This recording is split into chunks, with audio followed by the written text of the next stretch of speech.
మొదలెడదామా? Sagar sir గురించి చెప్పాలంటే యాక్చువల్గా చెప్పాలి ఇందాక సార్ అనేది చాలా ఉంది. యాక్చువల్గా ఏంటంటే సార్ చాలా పేషెంట్గా ఉంటారు. ఏ విషయమైనా అంటే పెద్ద తప్పైనా ఏమైనా రెక్టిఫై చేసుకోనికి అవకాశం ఇస్తారు. ఎదుటి వారికి చెప్పండి, ఇంకొకసారి చెప్పండి మార్పు వస్తుంది అని చెప్తారు. ఆ పేషెన్స్ అసలు హ్యాట్స్ ఆఫ్. ఆ ఒక్క మాటతో లేచి 2 జేబుల్లో చేతులు పెట్టుకుని నడుచుకుంటూ వెళ్ళిపోతున్నాను. నేను ఎక్కడికి వెళ్తాను కూడా నాకు తెలియదు. ఇప్పుడు ఒకే ఒక మాట, నిత్య యువకుడు. మస్తు షేడ్స్ ఉన్నారా నీలా కమల్ హాసన్. అంటే సార్ ఇన్నోవేటివ్ థాట్స్ నాకు నచ్చుతాయి.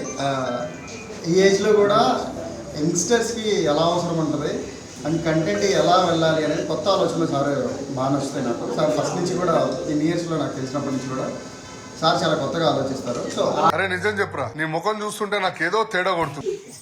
మాకు అంటే నేను వచ్చిన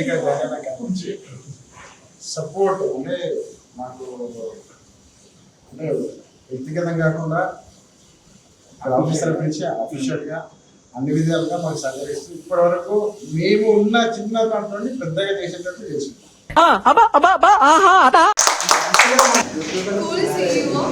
చాలా కూల్, ఏదైనా మిస్టేక్ అయినా చాలా హంబుల్ గా చెప్తున్నారు. మెయిన్ అది ఉండాలి ఒక లీడర్.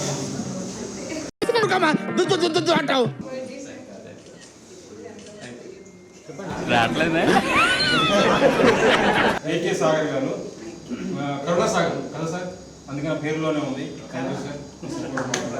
అసలు మీకు ఈ ఆలోచన ఎలా వచ్చింది? సాగర్ సార్ అంటే సాగర్ అంటేనే అక్కడ అర్థం ఉంది, సముద్రం అని. అంత మంచి మనసు, అంత లోతైన ఆలోచనలు కలిగి ఈ యొక్క సంస్థను ముందుకు నడిపిస్తున్నారు. అంటే సార్కు మరి ధన్యవాదాలు సార్. कितने तेजस्वी लोग हैं हमारे पास, कितने शानदार विचार रखते हैं.